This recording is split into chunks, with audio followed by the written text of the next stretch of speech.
Welcome to Talking in Code. I'm Christina Khristina. And I'm Christi Anderson. And we're so excited to be with you today. So first things first, what is Talking in Code, Christi? Well, when you think about code, everything in life has a code. You have a code to unlock your car, your house, even your cell phone. But in life, there really isn't a code. And so when you think about talking in code, it's what's hidden behind the meaning. And today we're going to unlock and decode some of life's toughest challenges. We're going to talk about a lot of exciting topics, and I'm excited to get started today. Yes, I like to decode and then we're going to recode. Ooh, I like that. So let's talk about something that's really happening today. We saw in the news a couple days ago about 16,000 people from Amazon get laid off. Wow. And I was recently laid off literally 6 weeks ago after being in the company for 29 plus years. So practically my whole life, by the way. That is a long time. It's a very long time, and it really didn't hit me until I think I got laid off. Like I know I'd been there a long time. I raised 2 kids there, but when I took a breath and I sat back, I was like, 29 and a half years is a third of my life. Wow. Yeah, it's so again, what is that? What is it? What are we talking about? What are we decoding here with this type of thing? I think we're talking about loss, and again, job loss is very top of mind right now. So what could it mean? Do I pivot? Right? We ask ourselves, do I? How do I move forward from day to day? Right? That's the question. And Christi and I have talked about this a lot, and we just believe that it really comes down to reset. Yeah. It has to be a reset, almost a complete. Like, who am I now? It's like starting from scratch. Yes. And I think that that's kind of the hardest thing about it. You were laid off just a little over 6 weeks. For me, it's been almost 9 months. Yeah. And it was a complete redo. I had to kind of rethink my life. It's like, what has been important to me all these last years? And I was working for about 13 years. Yeah. And that actually, to be honest with you, was the longest job I've ever had. And I never thought that I would be at a job that long, because I'm always like, hey, it's time to go. Yeah. But it was an opportunity for me to understand stability. And I think I got caught in the bubble of stability. Yeah. And actually getting laid off made me rethink what stability actually means. I think that's a really good point, because listen, a lot of you and a lot of people don't stay at jobs quite as long as I did. I know that for a fact. It's literally nearly unheard of. Yeah, it's unheard of. So, how does this resonate with you as a question? I think, again, we have to say to ourselves, when life throws up some kind of curveball, whatever that curveball is, it could be personal loss, right? It could be just really, sometimes don't you wake up and you're like, who am I really? Like, who am I? And what do I want to do, right? But wait. A lot of people don't ever ask themselves that question. And for years, you and I have trained thousands of people all over the world, and we've asked that question, and most people don't have an identity outside of what they do. As a matter of fact, every time you meet a stranger, Exactly. What is the first question they ask you besides what's your name? What do if you they do? even ask that. What do you do? Exactly. Yeah, What why do is you that do? what we lead with? And why is it so important to how we live our lives every single day? I've always been baffled by it. I've seen, talks on Instagram and people talking about a better way to introduce yourself. But what do you do is the first question. Yeah, that's true. Well, I'm wondering if this is something we can start to really decode, because maybe it's because our identity is really with our worth, by the way, is what we do. Is that something we want to keep doing? Because again, we can change anything. We can start a movement, right? All of us have the ability to do that. So does it make sense in any context for us to be identified completely by what we do instead of who we are? And then does it make sense for us to do the work? Because again, it's super simple and a lot less stressful, I would say. Just kind of, oh yeah, I'm this person. I go to work today. I come home, I make dinner, and really not thinking too much, right? It's like you're on autopilot. I would challenge that though by saying that in life, I think that it's the condition of us being here in the Earth School. There is something that's going to provoke you into having to do some of the work and identify who you really are and what you stand for and why you're here in the first place. I was looking at LinkedIn this morning, and there was a few people that were like, loyalty at company is no longer a thing, right? But then the bigger question was, don't tie your identity to what you do because there's no loyalty there. But people aren't really challenging themselves to figure out who they are. And it wasn't until, I was raising my kids, and as a single parent, it kind of hit me, if I'm not married and something were to happen, my kids are going to leave the house, whatever, one day they're going to grow up and they're no longer going to be here. So I personally was forced to have to reconcile life after kids. And so I've always thought about it. But a lot of people's identity is also wrapped up in who they are as a parent, who they are as maybe a spouse, who they are at work, and breaking all that down and trying to unpack why we put so much value in things that are outside of who we are. How often do people think about their purpose? You got to actually be seeking out answers in order to ask a question. And so if you're not asking that question, I don't think most people are walking around asking what their purpose is and what they were built for, bigger than who they are at work and with their families and things. It's just not a thing for a lot of people. Yeah, and I wonder, the reason why is you can get caught up, like I said, day to day. We're doing all these things. Okay, I'm a wife, and I have to cook the dinner, have to clean the house. Some of us. I support my family. I'm running around, driving everyone around. But the question is, who were we? In my opinion, who were we when I was 5? What did I want? What was I dreaming about when I had nothing? Wasn't jaded. I didn't have any responsibilities, but I was super clear, just crystal, who I was, what I stood for, and what I wanted to achieve. I had You're a vision. an anomaly. I'm an anomaly? You're an anomaly. I promise you, I would challenge anybody who's listening, how many times do you think about that? It isn't a thing, because we're paying bills. We're trying to keep our head above water. We're trying to take care of our necessities. Not even when you were little, though? There's too much stress. I mean, when you were little, you might have laid in the bed and dream about being an astronaut, a doctor, a firefighter. But once you're over 30... Oh, no. I'm just talking about childlike wonder. I mean, you can have a childlike wonder, but grown people aren't wondering as a child anymore. And I mean, it is so today, and even, 2 seconds on, the internet or scrolling social media or looking at your MSN, you're just trying to do a Google search and all the bad news is there. How are we going to think about childlike wonder, knowing, and here's a couple of challenges with that. One is we're challenged with, number one, who we are as people, as a society. Number two, how are we going to compete against things like job loss and the idea of being replaced by AI? That's a huge one, right? And then the ability to stay stable. And those of you that are laid off like we were, it's like, now I've got to rethink what skills I have, why it's so hard to find a job, what's next for me. So we're wondering what's next, not wondering as a child and dreaming again. But that's the point I'm trying to make is, sure, you can always get skills. You can go back to school. You can, again, continue to run around and try to feel a void of what to do. But I think that, in my personal opinion, you have to go back to self. So who am I? What do I believe in? And then with that purpose, with that identity, I'm very clear what those things are. How do I pick, or a choice? How do I reset my life so that it starts to align with who I really am and what I want to do in the time that I have here on earth? And that's just my opinion, because, listen, did I feel shame, shock, all those things? Did I immediately want to go back to school? Did I think, I'll get a job at Costco, or just immediately run and get a job? Because if you don't have a job, then you're nothing. All those things came. And then when I had a moment to think, this is number one, the first time I've never had a job since I was 9 years old. Right. So I'm like, okay, who are you? And what do you want? And I'm not saying, it's not like the money thing. Like money, of course, we're all stressed out. We need to pay bills. I get all that. But is there anything I can do outside of making money? And maybe it is symbiotic. We'll start exploring that.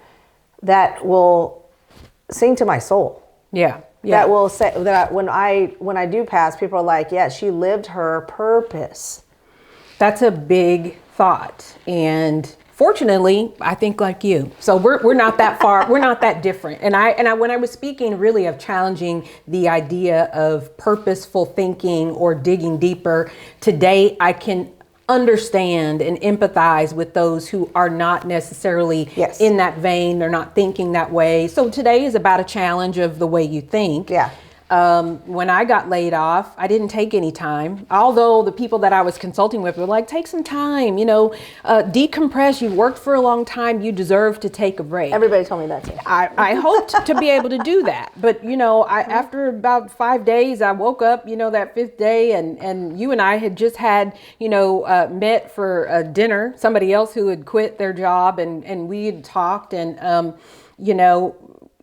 I went home and really had to do some soul searching. And I'm not going to lie, I cried that night and I was like, my legacy and the things that I was able to do over 13 years, I didn't want that to be sullied by anyone or anything. And I really sat down and I'm a woman of faith. I prayed to God and I'm like, all of these years can be for nothing. All the things I did, all the miles that we traveled, all the lives that we changed, all the programs we built and strategies that we developed, all that mattered to me because I took my career very seriously. Yeah. And I can't say when I laid my head on the pillow, it was like, I have done everything I could possibly do to the best of my ability. But I actually was always a dreamer. And you know that I've had multiple, gifts and talents. And some people are blessed with a lot. And I'm not, no knock to anybody who doesn't really have that or doesn't know yet. I just happen to know that I am a creative thinker. And I've been blessed to work with somebody like you who's also a creative thinker.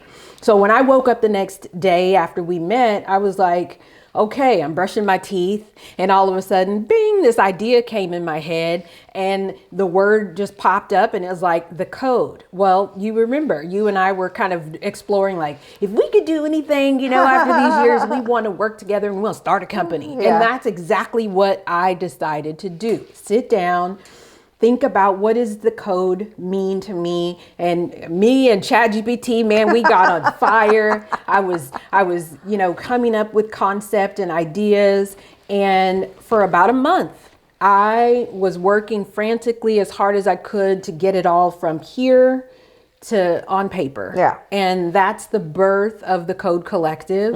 And today's episode is powered by the Code, brought to you by the Code. But it's so exciting to be able to see a thought and that childlike wonder of if I could build a company that still had purpose and meaning, that I could leverage the years of the 29 years of your brain and the 13 to 14 years of what I was able to do in that period of time. And of course I have a 20-year career, so I'm not going to get into all that, but I wanted to build something, and that's what I decided to do. And that's why we're here today, is because of an idea and knowing that we shared a like vision, and it enables us to be able to sit down and create Talking in Code and have this experience. Yeah, and I think like for me, so then I get laid off, which was unexpected. But so I think it's really thinking to yourself, am I courageous enough to even ask myself these questions? So step one, like to your point, people don't even do that. Okay, so if I am in a place where I need to reset, and we just talked about job loss, maybe your health started to change, whatever those things are, think of what it is. And then am I courageous enough at this time to start to ask myself some real questions? What do I truly want? And a lot of people ask the question, if I had all the money in the world, if I won the lottery, what would I do? Okay, ask the same question and have some blind faith. Because I, again, go back to my 5-year-old self. I know who I am and what I wanted to do. And a lot of the things that we are aligned on are impact. Yeah. Impact is one of the number one things now. Will it, serve us monetarily? We don't know. You know what I mean?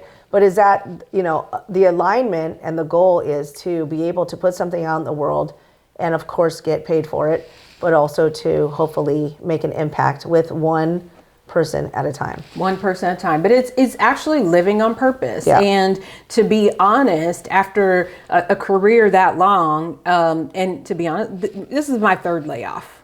And I decided that not again, and I am not going to put myself in a position, even if I had to go get another job. Yeah, Listen, of course. it is about building something that I can leverage and be able to put something together that could be the future that I Sure. really envisioned of myself. And I was a fashion designer. I mean, I paint, I sketch, I do all these things. I write, I'm a poet and being an author. But bigger than those things, I know I'm meant to do great things, but that's how my mind is programmed, Yeah. right? So thinking about people that have had a career that have recently been let go, you might have to pivot.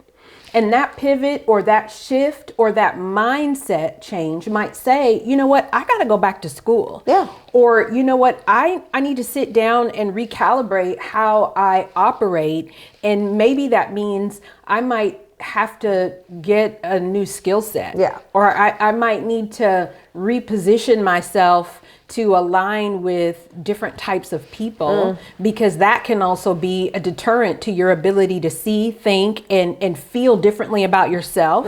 And that's an area of opportunity that a lot of people are going to struggle with is, how do I pivot? How do I tell my family I'm going to show up differently today? Right. And how am I going to show the world if I've never logged on to LinkedIn? I've never posted on LinkedIn with an idea. What does it even mean to update your LinkedIn profile? Yeah, I mean, I know people that don't even do social media. So again, I don't think we're saying what you have to, because there's lots of reasons why. I can see why you wouldn't, right? Because people are into your personal business, et cetera, and so forth. And some people just don't believe that that's a way for them to connect, right? So, but the point is, outside of social media, who are you? Because you have to know who you are. And how do you get in a room where you're uncomfortable? How do you seek wisdom? Is it going back to school? Is it reading a book? Is it asking somebody for their opinion? Asking someone that you really regard in a high way, hey, can you give me some feedback on how I come across? Is there any areas of opportunity I need to focus on? I mean, that's what what we're saying about the reset is really taking, even if it's 1 a week, just, slowly going, step 1, who am I? I don't know. Let me get some feedback. Or what do I want? Oh, I remember when I was 5, and again, I have other extensive background outside of this 29 years, independent film, dance, theater, so do I want to be an actress? And that did come around my mind. Let me get my pictures done. That sounds like fun. But again, really doing some soul searching, some seeking into what really motivates you as a human being. Why are you on this earth? And how can you figure that out and get very clear about that, and then align it with whatever it takes, getting a job, whatever those things are, getting more skills, so that going forward, right, no matter what happens, because things are going to happen, you're always set in who you are. You're not feeling like a failure. Nobody can shame you. Nothing can happen to you where you start to question who you really are and your worth in this world. That's what we're talking about. Yeah, that failure and that feeling of shame tends to keep us stuck. And a lot of people feel stuck right now. And how do you get unstuck? Okay. What Christina was explaining is really about you identifying areas in which you've not had any forward movement. Yeah. And when you think about a career, forward movement it's not necessarily in your hands. True. However, just because you haven't explored that area yet doesn't mean you can't unpack and say, why do I feel stuck? And a lot of it is mindset. And so really, talking in code is really around resetting your mind. Right. And listen, without understanding that your mind drives your decisions, that loop of negative thinking, that a lot of people get stuck there. Listen, and how do you get unstuck with your negative mindset? And I've coached hundreds of people, and some of it may be as simple as writing down mantras to yourself And that's in the essence of positive thinking. And this is not about positive thinking. This is about literal recalibration of the way you see, think, and feel in the world.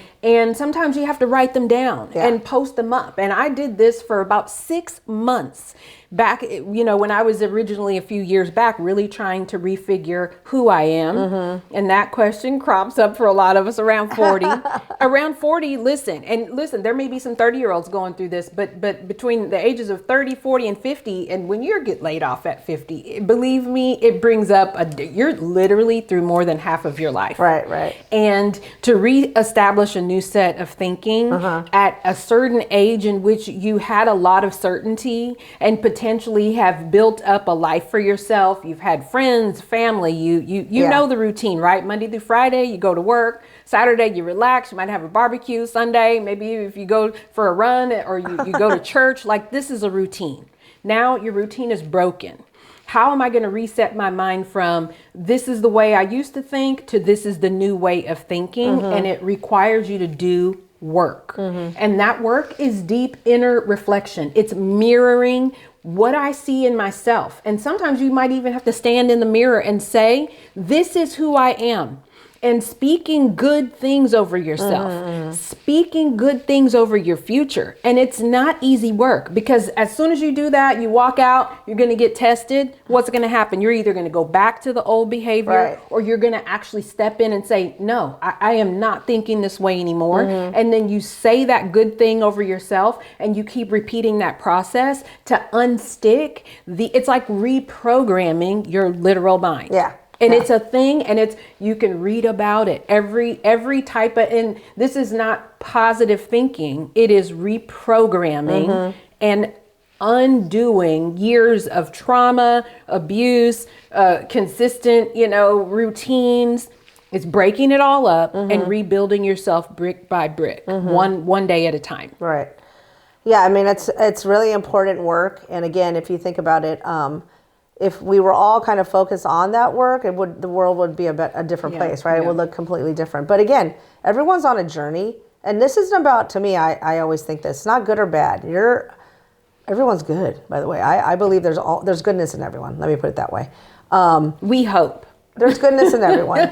And it's not about judging yourself again, because the first thing you're going to do is when you start the work, oh, these are the parts of me that are not okay, or I don't like, or people don't like. No, it's not that.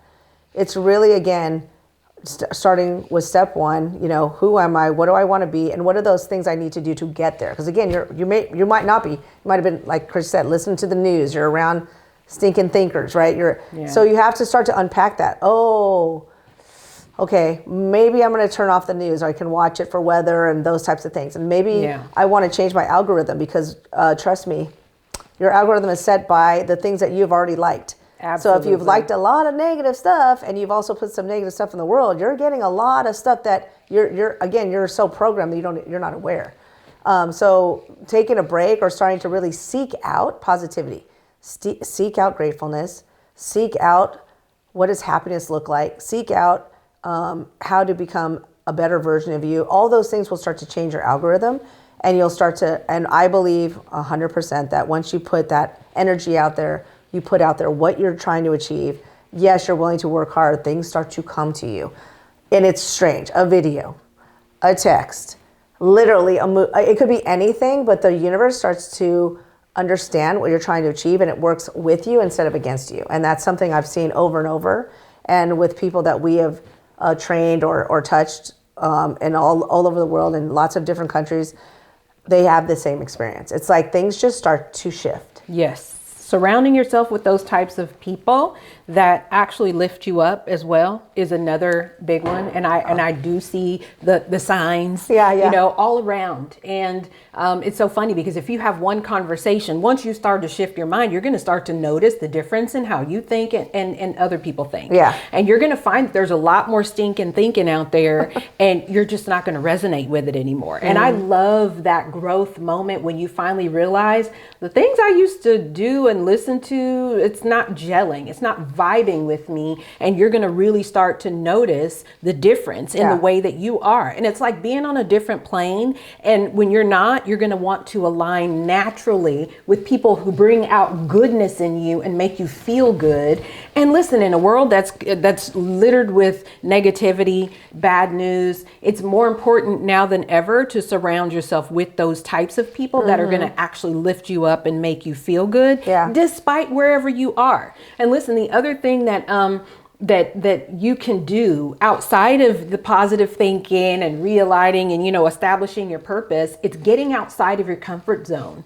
And I remember when, the first few months of being laid off, I had to start going to events. I had to start looking at Eventbrite and finding opportunities to network, get outside of, my little area. I live near the beach and I love going to the beach every day, but the beach is not going to help me find a new job. It's not going to help me align with the right kinds of people. Now, it doesn't mean I don't meet people on a walk, but that's temporary. I'm talking about really finding your tribe and being able to say, I'm going to step into a new network. I'm going to go find those people who think like me. I'm going to find new business people who I can network with and actually start to give out, your LinkedIn, address, or find a business card exchange. You can do those things, and it really starts to help unlock new opportunities.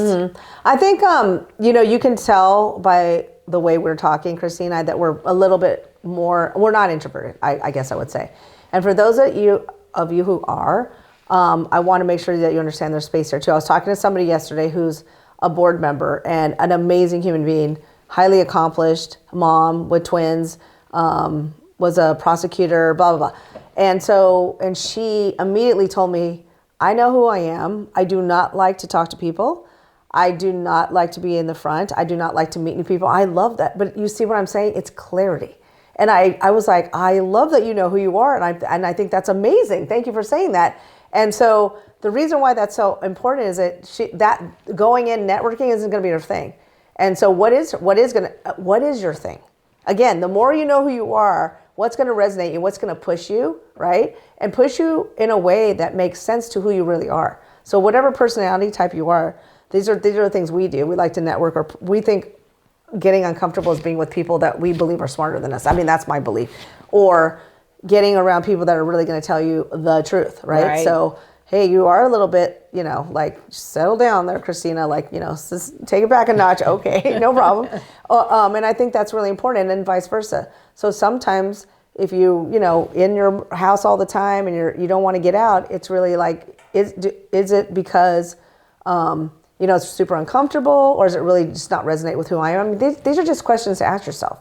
And again, feel, a little bit trepidatious, but also a little bit understanding that when you do something that you're not uncomfortable with, the feeling of it, it's like winning something. It's like, who doesn't want to win? Who doesn't want to have a win every single day where you can say, I pushed myself a little bit, I read a book, I listened to a podcast, I turned off the news. I mean, these are all wins, by the way. Small wins, they add up. Yes, they add up. And I think, again, just to make sure that everyone understands there's space for all of us, no matter what our, how we approach life. And you need to just identify what those things are that are going to help you step by step to be able to reset and to make sure, again, that you're aligned with who you really are and what you're supposed to achieve in this life.